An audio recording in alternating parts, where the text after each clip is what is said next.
Good evening and welcome once again to Straight from the Sky. I'm your talk show host, Bobit Avila, and tonight we will talk about tourism in Central Visayas. And yes, and we have with us our good friend Shalimar Hofer Tamano, the Regional Director of Tourism in Central Visayas, who has been with me, 3 times already since he was assigned in Cebu 3 years ago. And yes, we have a very dynamic tourism regional director. And so, yes, we will be talking about how to recover the loss of Cebu for the year 2020. Hopefully we can. And we'll be back with Shalimar Tamano after this break. Please don't go away. Sumuko ka na! Hindi ako suko! Sumuko ka na! Hindi ako suko! Sumuko ka na! Tagal. Parang internet mo. Get the Sky Fiber Super Speed plans. Up to 200 Mbps for fiber fast days. Ay, sumuko! Switch to Sky Fiber.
Thank you for staying with us. It's a great honor and a pleasure again to have with us on our show Tourism Regional Director in Region 7, Shalimar Hofer Tamano. Mayang gabi diha siya. Mayang gabi, Bobit. Thank you for inviting us again. Well, tourism and me is actually synonymous. Yeah. Because I've been helping tourism for a long time now. And whether you like it or not, for my 33 years as a journalist, I have seen the path of Cebu's tourism industry, and which we started with a Cebu in the time when Lito Osmeña was governor, and I would call it the second Cebu when Governor Gwen Garcia took over, and we had the Suri Suri program, which for me has helped the tourism of Cebu grow into the province. And this is something that we are all proud of. And unfortunately, we have a COVID 2020 in 2020, and it's not leaving soon until we have a vaccine. And that's why, for me, our restarting the tourism economy is something we need to talk about. And I hope our viewers will understand what we will be talking about here, Chuck, okay? So, okay. To the 2020, you only made money in the year in the months of January and February. Because I remember ang problema when we had a lockdown is we had so many foreign tourists in our hotels who had to be what you call sent back to their homes. And I know that was a big problem of Governor Garcia. So right now, things are starting. I'm not saying nawa ng COVID. I'm just saying that kitang mga taga-Sugbo, kibaw na sila unsao na to avoid sa pag-transmission sa COVID-19. So by doing so, we are now entitled to return to the tourism industry. So since you are up there, how are we going to get into that? Well, very nice that you mentioned your knowledge about tourism for a few decades, no? And Yeah. then kaning atong recovery, and I always use the word also reinvention, no? Correct. Because if we go back to your history, Cebu and the Cebuanos have always reinvented themselves, Yeah. no? And corrected some flaws, and that is why we are here today, because of that sturdy Cebuano spirit, no? Hardworking. Well, this was 2 or 3 months ago, but the governor issued executive orders, no, creating the province task force, wherein she is the chairman, Governor Gwen, and yours truly and Asek Caberte of DTI are vice chairs, no, and of course PNP, Coast Guard, Marina, DNR, DOH are all members of the task force. In fact, 2 days from now, we're traveling to Bantayan to have a dialogue with the stakeholders there, the 3 towns. And we continue with this. Yesterday, the city of Lapu-Lapu had a press conference, no? Mayor Ahong, and then he announced that he has this Balik Turismo program, which will be launched this Saturday as well. So I have to go back Friday evening from Bantayan to attend the, what's this? Launching. Yeah. Launching. Since you mentioned also the region, a few weeks ago we had the FITEX International Convention in Bohol. Hosted by Governor Yap and Mayor Montero of Panglao.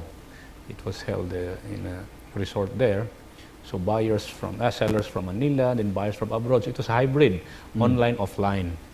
So that's what's going on right now. The past also, since June 9, we had this program called, it has no name, but it's really for the ROFs, Returning Overseas Filipinos. Oh, okay. 2 kinds. We have non-OFWs and OFWs. So there are around 35 accommodation establishments, meaning hotels and resorts, that are participating in this. Inspected by DOT ni sila, inspected by DOH ni sila. So kauban gihapon tanan ani, OWA, DOH, PNP, MCIA, GMR, and DOT. So pasabot from let's say LA, from Vancouver, no, from Toronto, mga boat sila, they are supposed to land in Naiya. But since Naiya already cannot accommodate, they cannot control the schedule of the flights. Correct. Because now when you arrive in Naiya, you're an ROF. You have to stay there for around 2 hours. Yes. Because you have to fill up things, and then there's a queue, and then you have to have the PCR swab test. Correct. Diba? Unya pila man na. Oh, you have to have the social distancing. So imagine planes before arriving in a few minutes apart, they cannot do that now. No, so the flights, some of the flights were diverted to Cebu. And Cebu has, if I remember interviewing Harrison, Andrew, na siya ay its own testing facility. And for me, that is already a huge advantage. Yeah. I think they invested around 11 million. And so they arrive here, they do the swab test similar to Naiya, and then they proceed to their accommodation establishments. All secure, transportation secure, no going out of the transport, arriving at the hotel following strict protocols. They wait there for 2 nights, and then when the results come out, then they fly back to Manila. In very rare cases where they're positive, then we follow the OHBOQ procedures. So, kung dili sila positive, pwede sila makadiretso sa Manila. Lupad na sila balik sa ilahang kuan. And a lot of people like to land here in Cebu. That's true. That's true because they finally discovered our resorts. Not only that, they like to see our new airport. Grand entrance. Yeah. It's a grand entrance, really. I mean, it's the newest airport in the country. Yeah, So when they arrive, they're treated very well. correct. Then kuan sila kanang tanaw sila sa airport na to nga ngano karon pa man eh. Ganun karon para po nila nakitaan. Correct. Oh, mo bitaw. Because Cebu and Central Visayas has really been an international destination. Ever since, yeah. So our Japanese, Korean, Taiwanese, Chinese friends have enjoyed Cebu more compared to our Filipino friends. Correct. Oh, correct. Because last year, we had 4.4 million foreign tourists. 4.4. The region, and then the domestic is around 5 million plus. So you see, it's quite absurd ang balance ba? But in the island of Cebu, there are more foreign tourists than domestic for the first time last year. Really, ah? Yes. More foreign tourists Than coming, domestic. arriving in Cebu, Mactan than domestic. Last year. Wow. So around 3 million, unya, mga 2.9 something ang kuan, domestic. Well, you know, domestic is actually for business. Di man na sila mo ingon nga gamay ra mo kay Tagalog or people from Luzon who fly to Cebu to stay in a resort here because they also have their own resorts there. Or they go to other resorts, other islands in the country. Yes, correct. Not Cebu. So it's really business kuan. Kasagaran. No, business. So mostly they stay in Cebu City. And then the foreigners mostly they stay in Lapu-Lapu. That's why Lapu-Lapu got 1.4 million foreign tourists last year. So that's a huge amount. That's a huge amount, yes. Huge amount. You could hardly get a booking in many resorts in Mactan before, Mactan, last no. year. And the resorts are expensive also there. Yeah, Expensive kaya.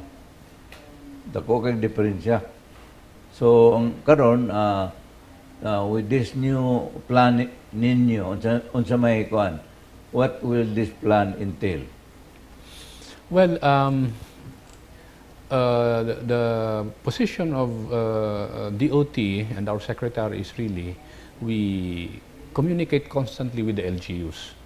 And then we leave it to the LGUs, the local chief executives, to decide to open up or not, and how big to open up. You know, for instance, Lapu-Lapu is interested in allowing minors and seniors to visit their resorts, Correct. following strict Kana, procedures. yun, importante ka na kay sagaran sa mga grandparents o mga apo magkuyog biya. And then they're from one house. Yes. So we called a meeting last week, the RIATF, no? Presided by Regional Director Torbella. So na ako, na si Ase Caberte of DTI, because we are the economic sector, di ba? Correct. DOH nga na. So we invited Lapu-Lapu City, a lawyer from Lapu-Lapu City, representing the Office of the Mayor, to kuan, this is how so we decided that we will meet again this week when Lapu-Lapu submits their letter of request they be allowed, because maglisod ang mga resorts lagi nga kanang, why would you go to a resort without your kids and your loved ones, di ba? Correct. You want to be happy, so muna. So but we have to follow IATF procedures, so meaning we have to write IATF. Yes, of course. Seeking for Di mahimo nga way kuan IATF nga approval. So that is something that worth noting, and this is something that we will be talking about with Shalimar Tamano after this break. Please don't go away.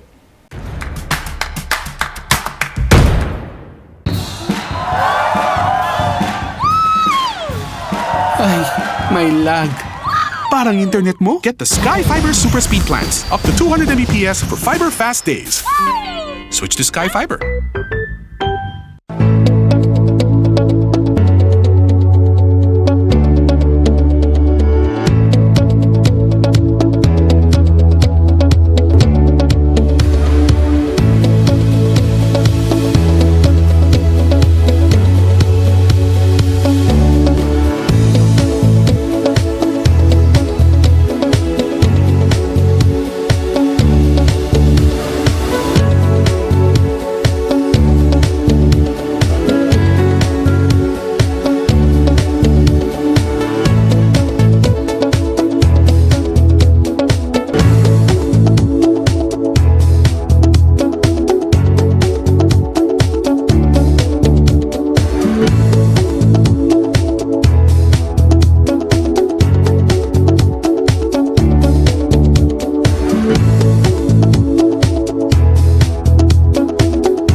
Bagalan!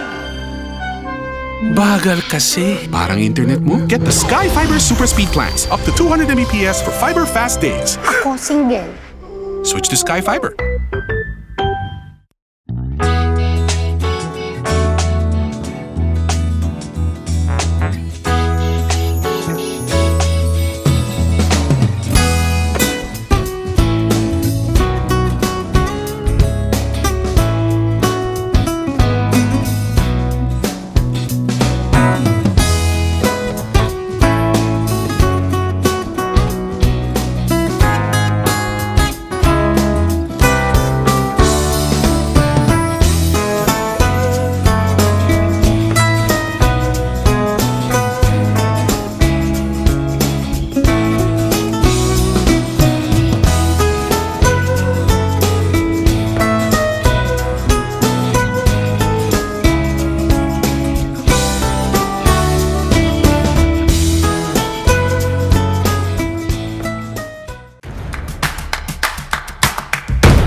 Thank you for staying with us. You know, siya, under you, saludo ko nimo sa imong tulo ka tuig dire Cebu, you have not wasted your time.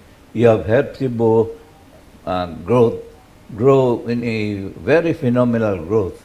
To the point nga, I think recently, a month ago, we got from Condé Nast the #1 island in the world. In Asia. Oh, in Asia. Yeah. So, before it used to be Boracay only. Nya, ngano nakapilde man tag Boracay? Well, thank you for what you said. No, but really, like the other statement you said earlier, no, nga it is really the hardworking Cebuanon. It is the hardworking Cebuanon, and we have to go back 5 decades ago in order to understand how we reached this point. No, #1 ata. And then, if you remember, 3 weeks ago, I called you up. We are trying to do something in our narrative, no, in the region, in order to combat this problem now. To look back and find out how the Cebuanos did it. Yes. 3 decades ago, 5 decades ago. So, Yeah. naaman tayo 500 years next year. Yeah. Mubuhat po tag 5 decades of tourism in that's Cebu. You remember we talked about this? Yeah, yeah. So we go back and find out. You were mentioning about Funasier several times, diba? Yes. In our conversations, and then we will try to collect black and white photos of what Mactan was 5 decades ago. How did it start? He brought some Japanese for incentive, diba? 100 Japanese sa Mactan, Tambuli. Dalon niya sa Ball Beach Club, dalon sa Argao. Correct. Yeah, 70s and then 80s, diba? All this Yeah. infrastructure that built, and then We had the tallest hotel built called Cebu Plaza. Cebu Plaza, and then we had Cebu, and then we have Cebu Island in the Pacific. Yeah. And then because of that, I think that was the reason why some businessmen gathered and organized the airline Cebu Pacific. Correct. And sold it to a fellow Cebuano named Jan Gokongwe. And now Cebu Pacific, for me, is the unofficial flag carrier of the island of Cebu. That is a marketing Yes. genius. Correct. Imagine flying as far as Dubai. And you not mentioned, you mentioned the word Cebu. And it has helped in branding of Cebu. Branding and marketing Yeah. of Cebu. Because I'll give you example. Kisa man hibaw about lechon. And Cebuanos made sure that the lechon becomes a brand. Brand. Oh, the Cebu lechon brand has become a famous brand in the Philippines. And now they're packaging it in Manila. Yeah. Kaning Ricos, no? Have Correct. you watched the one? Correct. Yeah, and then who started Sinulog? We discussed also this a few Yeah. months ago. Who started Suroy-Suroy? And then how did Cebu thrive in the midst of the coup d'etats Yes. and the kidnappings in the south? You see? So, ato ning balikan to guide us on how to navigate this tricky environment we are in right now. So, we will work with you. We will interview some We are asking for some money, no, from the Tourism Promotions Board. Yeah, mo ni ang atong programa. Ipakita na to atong mga black and white. When did Mualbual start? Was Correct. it during the 80s or the 90s? When did Malapascua start? Yeah, 90s na siya, 80s ang kuan. 80s. Our latest product is canyoneering. Kani, bago na kayo ni, 5 Correct. years ago rin Badjan og Alegria. And then until now, we are finding that there are new dive spots in Santander and Alegria, and then kanang sa Tanyon area. So we will continue to look for products, and then we continue to kani atong mountain area ba, from the south to the north. Then we can do some trekking, some infrastructure nga kanang very light lang ba. Yeah. Some light graveling siguro on directions. Kaya ang trend mong good karon is outdoors. If you Yes. noticed, your friends on Facebook, they're all biking. Correct. And those without bicycles are buying bicycles. So, diha na ta, pero naunahan na to na sila, luckily. Well, Kaya we ako, started naman ng outdoors I was last year one pa, of the Mabuhay magazine sa PAL na during the time na bisikleta ko mountain bike. I was one of the first with my cousin what you call si Baki Roselio. Nagbisikleta kami, and then we went to one. So George Tapan of I know George. Mabuhay magazine called me up. He said, Bobit, don't waste your, I'll go with you. I'll take your photos and we'll present it to Max Oliven. So, nanggawas mi sa Mabuhay magazine. Philippine Airlines. Yeah. And it became a, kuan ba nga, ang kuan niya to, kanang Transcentral niya to. Yeah. Magmotor man mi tanan. So, it was the first time that bicycles could really go up to Transcentral. And that was really something new in Cebu. In Cebu. I was in Asturias and Balamban this weekend. Yeah. Doing some inspections and doing Yeah, I saw your documentation. Facebook, yeah. And people in the country don't even know that that is a foggy area of Cebu. Yeah. We went home naman 8 p.m. Gabi naman to. Grabe ang fog. So kanang we were really, 20 kilometers per kwan among speed. We cannot see man beyond 10 meters. Wow, So these are things nga needs to be promoted pa ba? Because it's like a bagyo. And in fact, at the Evo farm ni Edwin, he's planting pine trees because pine trees grow here in our mountains. So these are things nga mas nakabaw pa ang mga Koreano kaysa Pilipino nga naa ta ana. Because they're all over the place, man. Yeah. And the Japanese. correct. So going back to kanang how we reached this Condé Nast award. Actually, it doesn't.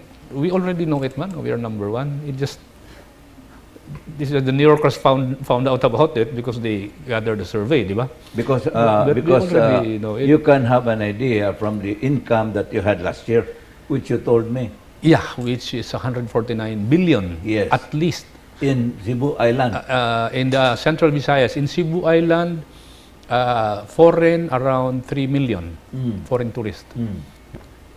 Condé Nast has a survey. We also have a survey, but our survey is more solid. Why? They vote through their feet. I mean, they landed in Cebu and Yeah. Central Visayas. That's what we count. Condé Nast, they count online survey. Mas Right. liguning akong survey. Okay. Kay, Actual man na. niabot man gyud, landing man gyud dire. Oh. Gibilang man gyud sa LGU ug sa hotel. So, mas kasaligan ning adto, kabaw na ta ni sa una pa. Na number one gyud ta. But this is a very good marketing for Cebu and Central Pero Visayas daghan because nung the tanan announce. ako, Bobit, ngano ni daog man tang Cebu nga na may Boracay. Okay. Kaning Boracay is a beautiful place. But it is the size of Boracay is 3 barangays. Correct. That's 10 square kilometers. The size of the island of Cebu is almost 5,000 square kilometers. Yeah. The size of Bali is around 5,600 square kilometers. So if this is Cebu, di ba, matagamay, no? Correct. Ang Bali is like this, horizontal. And then Boracay is like that. So Mactan alone is around 60 square kilometers. So ang expansion sa Boracay medyo lisod na. Kaya mayuta. Ang expansion for Mactan Napay and chance. Cebu, dako kayo, sir. Dako gyud kayo. Because 5,000. So the products that you find in Cebu are so many, dozens of products. Like canyoneering is a product, trekking is a product, biking in the mountains a product, diving is a product, snorkeling is a product. Di ba? The falls Correct. around a product. The forest is a product. Wa na sa uban nga isla. Unya, ang pinaka-importante pag yun is the infrastructure. That's why I mentioned sa katong statement na to, government and private infrastructure. When you say government, we are now having the third bridge and we're having a fourth bridge. Correct. Private infrastructure is all these 4 or 5-star hotels in Mactan and Cebu. And then, we are an international aviation hub. Correct. So we have flights, direct flights to 25, 26 cities around Asia. So we're talking of direct flights at Cebu to Tokyo, Osaka, unsay tawagan ni? Taipei, Kaohsiung, Busan, Seoul, Shanghai, KL, Singapore, Dubai, napagani LA, di ba? Unya nanay Doha pod. So it's difficult to beat that, Bobit, because no matter how beautiful your island is, if a plane cannot land, Then there's no point. there's no point. So kana muna ang Plus factor sa Cebu. plus factor o dako kayo. Nya Not to mention that we have a very rich history. muna it was mentioned by Condé Nast. The Minore, Santo Niño, they mentioned it nga muna wala pud sa uban nga isla. Correct. Oh. Kaya wa man kay here you do, some of our tourists are really pilgrims. Pilgrims, and we're actually doing a circuit, no? Sa south, no? And sa kuan kanang those who pilgrims want to visit our very old churches, no? Yeah. You cannot find that man good. It's only here and then also in Bohol, of course. Yeah. And So Central these Visayas, are what you call paramount advantages of Cebu over just the island of Boracay. Yeah, And oo. that is something that I hope our viewers can understand and believe that Cebu is really number one in Asia when it comes to tourism. And we'll be back with Shalimar Tamano after this break. Please don't go away.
First song.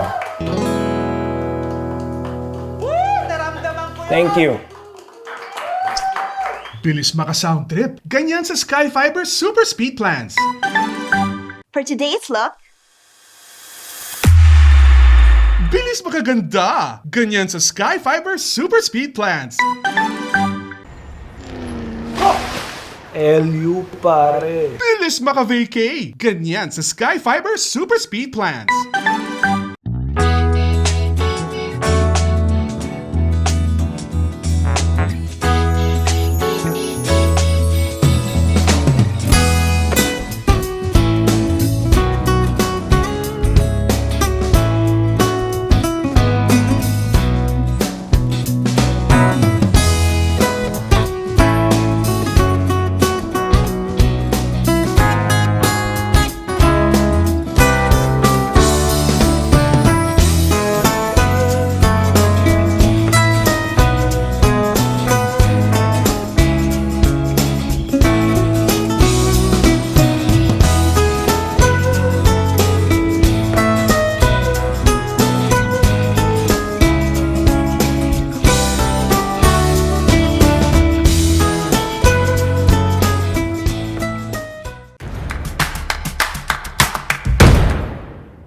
Thank you for staying with us.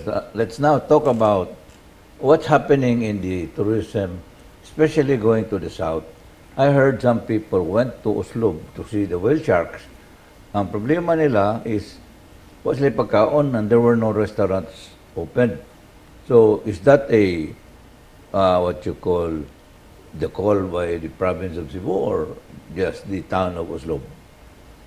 Well, I have to check. I think it's probably just the town of Oslo. I think the council has to meet, no, regarding the prices, about the activities in Oslo, and we have discussed also several times because kanang briefing area. I think they are renting that. Correct. It is not owned by the LGU, so they are also negotiating that. I think, no, how to probably expand, no, and more. And then now the Kwan also DNR, DOT, and I think the ILG has a joint agreement, no, on how to handle also our wildlife. So we are working on that, no, also. And I mentioned ganyan katong infrastructure na to, Bobit. It is really the advantage of Cebu. But we cannot stop in regards infrastructure because that's the reason we are number one. No? Correct. Our hard and soft infrastructure. When I say soft infrastructure, our resorts and hotels here have offices in Tokyo, have offices in Seoul, di ba? Ano naman good ang it is really the network ba? Correct. That is I call it an infrastructure. Though it's a software, hardware, di ba? So when you go to Italy and you're a Cebuano, you buy your hotel with your cell phone. Yes. Diba? And then you buy if you take Emirates, then you buy your Emirates ticket, no, via cell phone. Aside from that, you're still in Cebu and you're planning to go to Italy. You already buy your train ticket from Rome to Venice and Milan and back to Rome. Yes. Na naka-schedule. Alas 10 sa buntag, abot ka dito kuan, agi kag Pisa, no? Agi kag kuan, abot ka Venice, duha ka kagabi dito, tabot kag Milan, di ba? Yeah, you go to Florence. Florence, balik kag Rome. Kung Japanese ka, wadto kag Cebu, the same thing. You can buy your hotel with your cell phone. You can also buy your Cebu Pacific or Philippine Airlines siguro, no? If that's the airline. But you cannot buy your ticket from Cebu to Bohol, nga boat. And then you cannot buy also your Santander to Sibulan, boat. And then you cannot buy your Dumaguete boat to Siquijor. That is the infrastructure we're talking about. We have to go to next level na. That should be online already. Correct, no? And our buses should be online already. In fact, someone told me they're already doing that now. I think CPA is contacting some private providers na i-online na ng tanan. So, we have to go to that level na, Bobit. And the payment system, the Chinese tolerated our cash payment, although they think it's really kind of poverty level. Okay. Pobre yung Pilipinas. But now, with this COVID, let's say next year or 2022, they will not accept that anymore. They will only accept payment via cell phone. Correct. Because that's how they buy it in China. Yeah. So, no one wants to hold money anymore. So, we use this time To improve to our improve infrastructure. Diha Yeah. na ta. Mo palit ng tao, cellphone na. Kay kung dili, they will go to Thailand. They will go to Phuket and Bali. Correct. But we are in a better position compared to Bali because Bali's crowd really is kanang Australian, Singaporeans. But Cebu is nearer the center of gravity, which is Northeast Asia. So we are the richest Chinese, our neighbors, the richest people naman good are Northeast Asians, di ba? I'm talking about the Koreans, Japanese, Taiwanese, and the Chinese. So, Yeah. so layo man ang Bali. Correct. Kung ano mo atong sila dito. Na ay culture ang Bali, law niya. Law man po na atong culture. Correct. Oh, they have their temples there, we have our churches here. Oh. So, what's the difference? I don't think ang size of Bali is the same with Cebu. The products, I think the same. Diving, ha? Diverse nga gikan sa Although mas Bali. barato ang hotel kuno sa Bali. Kana, It's Cebu. that is not a Cebu problem only. That's a national problem. The hotels in the country are more expensive than the hotels in KL, in Malaysia, and Thailand. So, Can the tourism department do something about that? well, that is already an age-old issue. I think it's the number of rooms siguro in Thailand are so many. I think that's the supply and demand ba. Correct. I'm just I'm just guessing, no. Yeah, but that problem is very true. Mas barato gyud kay didto sa Thailand daw na kay hotel na pa kay speedboat maniud to pa ka sa kuan. Apila na. bitaw. Sa ato hotel pa lang. Correct. Wa pa kay suroy. Wa pa. Muna ang so these are the kinds of infrastructure that we need. And an example now, one of the kuan of Cebu is ESL. English as a second language. Wa pa to na-appeal sa computation sa atong income because we have not yet found out how to compute it. They're still working on it, no? How to compute ESL. And Airbnb. Wa pa po na ma-appeal sa 149 billion. Correct. Kaya nga itong gibilang ang mga hotels man nga the traditional hotels. Ang Japan kuno, I understand, I heard that they're trying to stop the Airbnb already. Here also, Bobit, several Airbnbs have written my office and we had to disapprove their request for certificate of authority to operate because of, I think it's really about the safety and security measures. Kay, how can condos police the Airbnbs? Correct. Sa hotel manggod nag-release si secretary puyat og kanang administrative order, di ba? Nga mo yung hotel ha 50% ang kuan workforce o niya ang mga habol ingani paglaba ana. How do you do that with the Airbnb? So That's naglisod really true. atong Airbnb karon. Not only here but I think the whole world. But I think the reason for that is that the COVID-19 has actually hit the hotel industry very hard. Because, for instance, you could hardly get a booking in Shangri-La, in Mactan, in those days. Even just to have dinner is a problem already. So now, suddenly, there are many rooms in Shangri-La available. Ang problema lang is, I don't know if they have dropped their prices. Some resorts I've heard went down as much as 8,000 a day for 3 days. Nananay breakfast. So if you think about it, these are advantages that the owners of these resorts have done so that people will go back to their resorts. Yeah, that's true. Ang hotel gyud ug ang airline industry igo kaayo. And but we don't forget also because United Nations World Tourism Organization, I think the theme this year is about rural tourism. So kami sa region and sa national, we don't forget there are MSMEs. For instance, in Badyan and Alegria, around 1,000 kuan are affected. Kay the guides alone, pilagod na, I don't know. In Badyan, I think only 400 or 600 na. Ni Alegria pod. Correct. Ang mga motor-motor kay habal-habal man na. Yes. Gikan sa highway sa Yeah. Matutinaw, Correct. isa ka mo nas bukid. Sakay yun ng foreigners diya tanan, even Filipinos. Nya kanang mga namaligya kuan diha biko kanang di ba banana queues of drinks, manigig bottled water. Wala sila kuan tanan. Dagan na ego. Daghan sa kuan Tanawan, the same story, and Malboal, the same story. Well, one of the kanabitang tourism destinations Cebuanos want to go to Manila is when you want to go to Baguio. I understand Baguio is no longer a 6-hour trip. na-reduce ko na by what, 4 hours? Ang uban siguro kanang paspas padagan 3 hours daw. Na may SATX na. Mao lagi. Kanang tiplex ba na? Grabe kayo ka kung tungod sa build ni President Duterte. Grabe. I cannot believe that you will go to Baguio in what? In 4 hours or 3? Or less. So, Wow. That's true. Di ko katuo, but that has happened to Manila. And maybe the kanabitang interconnect kanang sa Luzon Expressway and the South. SATX. Yeah, Tiplex I think they have really done something. Infrastructure, Bobit. Yeah. Really very important. So, munang kaning atong airport, we do not rest because remember, they are already finishing the airport in Clark. Correct. And then Ramonang is planning this airport in Bulacan. Once they finish that, then hotels will pop up in Central Luzon. Correct. And this is really a competition. When I was there last year, I already see the start of kanang contracts being signed, no? Hoteliers ba?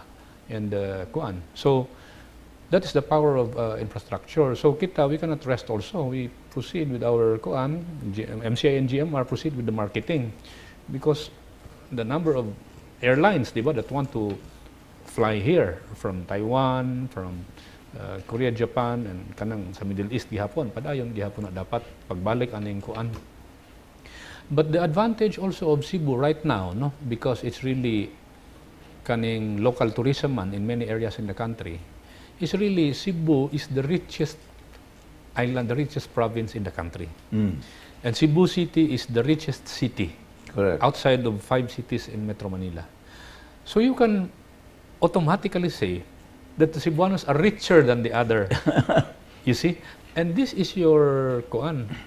On weekends, they really go to the resorts. In fact, in some resorts, it's difficult to get a room. Yes, In true. some resorts. Gini-dive naman sila, like you said. So a villa before with the pool was, I don't know, 40,000, 50,000? Yeah. Now Correct. it's 11,000. Prato na. Oh, unya. Cebuano can afford that. Some Cebuanos can afford that. Of course, that's another level. That's another level, yeah. Oh, the others are also, of course, looking for 2,000. But naaman po. Sige lang, but we need to have what you call a recovery plan Yeah. so that our tourism can bounce back right away as soon as possible. And we'll be back with Shalimar Tamano after this final break. Please don't go away.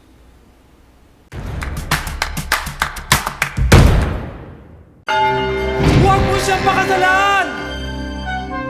Bagal kasi. Parang internet mo? Get the Sky Fiber Super Speed Plans. Up to 200 Mbps for fiber fast days. Ako single.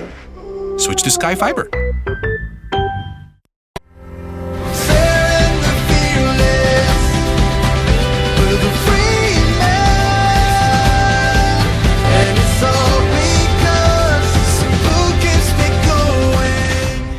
Freeman, bye! First song. Thank you. Bilis maka-sound trip. Ganyan sa Sky Fiber Super Speed Plans. For today's look, Bilis makaganda. Ganyan sa Sky Fiber Super Speed Plans. LU pare. Bilis maka-vacay. Ganyan sa Sky Fiber Super Speed Plans. The theory of decreasing responsibility explains how your life insurance needs change over time. In the early years, you may need a lot of life insurance coverage, but in the later years, you may not. In the early years, when you're younger, you don't have a lot of money, but in the later years, you'd better have money. How does this fit with your insurance needs? Today, when you're young, loss of income due to a premature death would be devastating. Your children are young and you might have high debt and a house mortgage. Your need for insurance is highest at this time. When you get older, retirement income is needed. Your children are grown, your debts are lower, and your mortgage is paid. If you have savings, you are self-insured, diminishing your needs for insurance. That's the theory of decreasing responsibility. By having life insurance when your financial responsibilities are the greatest, you can have peace of mind knowing your family's future is protected. Thank you for staying with us. Last week, I had Mar Balili here on the show to talk about the 500-year Christianization of the Philippines.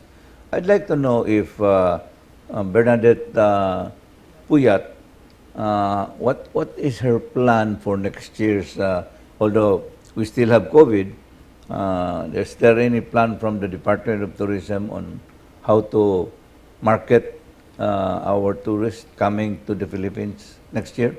Well, Secretary Puyat designated one of our USECs as member of the quincentennial group, no? In fact, I was invited early this year to present our plans for in Cebu because we are in close coordination with the church and of course the LGU of Lapu-Lapu. Correct. Kay duha man ning ato ano, the Battle of Mactan, and of course the arrival of Christianity in Cebu. So we continue to meet. What I heard is that for the church, they plan 2021 and 2022 ni i-move gamay. Yes. Diba? To 1 year ilang plan. Oh, dili na January, dili na apilon sa atong January to kuan. Yeah. Aron usik man pud to kay COVID pa man pud, di ba? Yes. Then so diha punta sa one half of 2022, which I think is a brilliant plan. Yeah. Kami sa kuan nami, we have plans also. There's this number of barangay where the DOT is, no? And we plan to open up a street from Fort San Pedro going to the cross. So instead of the usual katong highway, no, when the tourist go or the pilgrim goes to Fort, going to the cross, diri na mo siya moagi aning street. We will open up the street. The plan, no, this is still a plan to open up the street only for walking. So we open up the street. I think mga 3 or 4 blocks. We put some murals and we put some shades, no, and then we elevate the road. And then we will ask probably Cebu City if they can, you know, kanang di lang mo cross ang sakyanan ba. So it will some kind of like a corridor. Correct. Nga gikan ka sa kuan sa cross sa City Hall, mo cross kag fort or sa fort mo cross ka diha, and then the history is there from left and right. Yeah. Walking ra na siya. We have talked to a councilor to be our champion. We will present also this to the Cebu City Tourism Commission. And then the proponent, the architects, we have met already a few times. Yeah, I hope nga makuha niya siya, mapunduhan. You know, I wrote about the, what you call, the partnership between the Archdiocese of Cebu and SMART and PLDT in my Philippine Star column and in Freeman. And somebody wrote me, without even mentioning his name, he just said that, ngano gi-celebrate man mo anang kuan. I read that. So I said, I asked Father Lucas Inok, saan na explicar ana? Ingon Father, guwapo kay pagkatubag ni Father Lucas.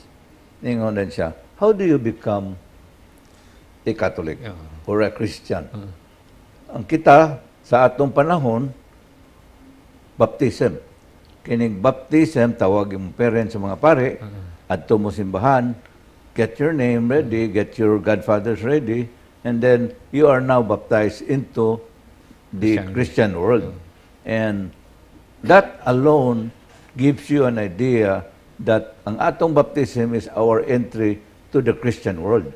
And in that baptism, di pa bang ka i-evangelize? You have not been given the proper doctrines of the Catholic Church until you go to school, especially in a Catholic Church, then that's the time na gi-evangelize ka. Now, muna ilang reklamo kay si Legazpi ko when he arrived, that's the time nga gada siya mga Agustinians to evangelize the Cebuanos. Now, he found out nga, remember when he arrived in Cebu, gikanyonaso niya ang Cebu City.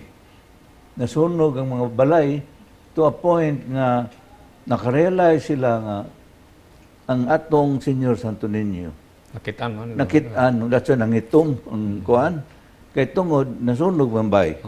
So, in short, gitreasure nila katong gihatag ni Magellan ni Humabon. And if they treasured it, kitsa man sila nga mo treasure nga kuan man na, sa tuwara man na. Correct. So this was really something nga murag challenge bitaw nga wa man tag evangelize in 500 years ago. But I also came up with the plan of God. What's the plan of God? In 1521, the very same year Magellan arrived, was the year that Martin Luther came up with the Reformation, Yeah. the Protestant Reformation In Germany. in Germany. And yan na ang what you call Europe was mostly Christian, Correct. was suddenly broken into two. The second schism that I would say, because the first schism was between the Orthodox Church and the Holy Roman Empire. So, ang nahitabo na was that ang Ginoo na agi plano. No. Kisa may matuo nga moabot ni Hinoon ang si Magellan dire, then we will become totally Christian. And then naabot sa si kining Legazpi. katong De Leon sa kuan sa South na America. Ang Latin America became Christian. So dako kay nang part of the Christian history. No nga daghan kay Katolikos kalibutan because the Lord has a plan. That's why kitang mga Pilipinos pobre. Kay kasagaran ang Pilipino trabaho man sa Europa, trabaho man sa Middle East. Nya kinsa may ilang mga amo sa Middle East. Nagbantay sila mga bata kay sa pamilya man. Ang Arabo. Mga Arabo. Nya pray sa Hail Mary sa kanang yaya, makadungog ang bata. Nakatuon no noon. Lain man ni siya nga relihiyon imong gikan. So nakat-on. Nakatuon. No, cut-on ba? So, in a way, the Filipinos have evangelized Europe and including Middle East. Ang Europe, kay remember, you go to church like if you visit Notre Dame when I went there, 4 years ago, tagkang kay tao, sud simbahan. Pero why nangadji? Most of them are tourists, Turista, that's true. no, including the French. Even in Spain daw, like that. Yeah, including Spain. It's the Filipinos who Oh. fill it up. The Filipinos are now what you call sa doctrine sa simbahan, sa pagmisa, ang mga Pilipino may mga kantada, may magbasa sa offering. Muna ingon ka nga, we have revitalized the church. Kay this is the plan of God. Muna nga, in a way, ang atong Christianization na nakatabang yung mayo, Tabang. sa kalibutan. Now, again, what? 2015 was the International Eucharistic Congress. And in that Eucharistic Congress, you will see that in the Carosa, there was only the monstrance of the Sacred Host. And in that monstrance, followed by 2 million people, nag-procession dire around Cebu City. Where can you find 2 million people in Sweden or even Germany nga mo join o procession? You cannot. Muna ingon lagi nga the Christian faith of the Filipinos has been shown to the world by the Cebuanos. That's true. No? So that's why every sinolog during the night before the fiesta supposed to be, the Sinulog Festival, is the procession. Yeah. More than 1 million people attend that procession. And that is something that very few people could accept na this is happening in a place called Cebu. And it is more organized here. Yeah. Kaysa sa Manila. No? If you notice, Mas gubot bang sa Manila I sa stayed in Manila for 2 decades. Black Nazarene. So here, yeah. We are hearing, of course, we are monitoring also the pronouncements of the LGU of Cebu City, no? How to proceed with our sinulog. And of course, we are also constantly communicating with the church in Cebu in regards to their plans. So, daghan pa manggod kanang it hasn't settled pa man magod this COVID thing. Correct. So we have our wishes, but it doesn't follow nga multi mahitabo. So Yes. probably it can be a hybrid, online, offline, Yeah. no? Aron for safety measures, no? But as long as the kwan is there, the message is there. Well, the mere fact that PLDT and the Archdiocese plan to come up with a Zoom kanang presentation of our Christian faith to the world. Yeah. No? For me, dako na kaya na. That's very true. It has to be like that. Yeah. It's still, like we mentioned, the infrastructure, yapon. Yes, true. And we do it kind of hybrid, online, offline. Online, offline. And also, before we forget also, us at DOT and the other and the stakeholders, we have still to contribute our share sa kaning control of the COVID. Because at the end of the day, it is what will define us. Correct. Because if it goes up, then we have a problem. If it goes down, we're okay. So right now, the past few weeks, medyo we're doing good. Yeah, we've been Compared to doing other fine. cities Very well. in Visayas. Huh? Yeah. I mean, cases have risen in other cities. So the more we have a control over this, the better for everyone. Well, 500 years, tourism, business. that's why that will we be the real need to thing. recover our economy now that we have recovered our medical. Medical. So, unfortunately, we ran out of time.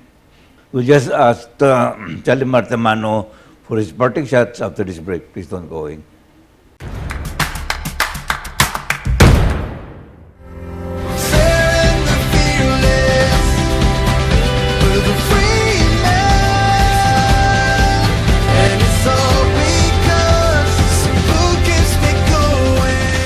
Freeman, bye!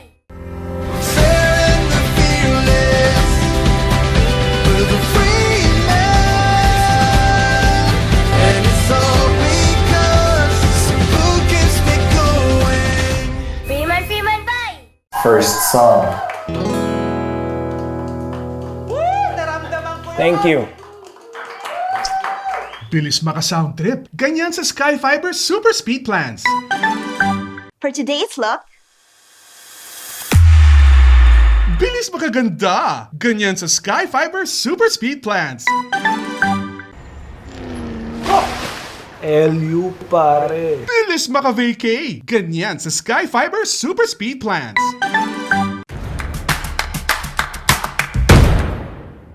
Let's now ask Regional Director of Tourism, Shalimar Tamano, for his parting shots. Siya? Well, Bobit, thank you so much, because some of our ideas, but we can explain with you inviting us. Like DOT says, we work closely with our LGUs, and we are happy that we follow the lead of our LGUs. The province is doing good. Lapu-Lapu is, they had a press con yesterday, and they will launch soon. The Council of Cebu City is asking our commission, kaya I'm a member of that man, Cebu City Council, to already lay out our programs. In Bohol, Governor and Mayor Montero hosted the FITEX, and then we're closely coordinating with Governor Villa and Mayor Ping Remolli of Dumaguete City and Governor Roel Legamo of Negros. We take it very slow. We make sure that everything is in order before we open, and even when we are opened, we continue to strictly monitor. Correct. We are happy that the board released on an ordinance that violators of the task force, of the EO, of the governor will be will be fined. Will be fine. Will be fine. In fact, imprisonment was mentioned, diba? And why? Because the COVID is still here. Correct. And it's going to be here for 1 more year, siguro. I don't know. Who knows? So, so thank you very much for inviting us. Well, I've always wanted, because I've been awarded by the Rotary Club of Manila for my tourism articles, and that's not an easy award. That's true. And I write a lot about tourism, and of course, naturally, on my show Straight from the Sky, I really have to talk about tourism. And when you talk about tourism, nganon di man ko mutawag ni Shalimar Tamano, whom 3 years ago, I already announced he was coming to Cebu City. So that was something that I discovered, that he will be the next tourism director in Cebu City. And we're lucky to have Shalimar with us in Region 7, and really It was a beautiful interview with him, and you've heard it here in Straight from the Sky. I'm Bobit Avila. Thank you and good night.